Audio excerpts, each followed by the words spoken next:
তারা কখনোই ধার্মিক হতে পারে না।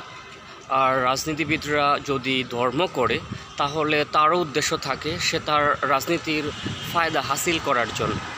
সো রাজনীতিবিদ তারা যদি ধর্মও করে তার কোনো একটা উদ্দেশ্য থাকে। সো সব দোষ হলো রাজনীতি বিষয়টা নিয়ে। আর যারা রাজনীতি করে মূলত তারা অনেক রক্তগরম থাকে, অনেক সাংঘর্ষিক মনোভাবের থাকে।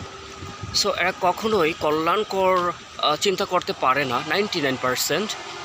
তারপর হচ্ছে এরা কখনোই শান্তি বয়ে নিয়ে আসতে পারে না। সো এই বিষয়টাই যে আমরা যেমন আমাদের হুজুর রয়েছে আমাদের দেশে যারা আমাদের ইসলাম ধর্মের শিক্ষা প্রদান করবে, তারা রাজনীতি করে তারা তাদের উদ্দেশ্য হাসিলের জন্য আমাদের পরোক্ষভাবে বুঝায় যে তারা তাদের দলকে যেন আমরা ভোট দেই বা সাপোর্ট করি। শিক্ষক রাজনীতি করতে পারে না, এটা আমার মতে। কারণ শিক্ষক মানে হচ্ছে শিক্ষা দিবে, সে কেন রাজনীতির ফায়দা লুটতে যাবে?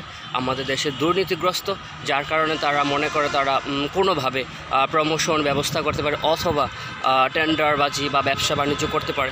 এই জন্য তারা হতে পারে রাজনীতির সাথে যুক্ত হয়।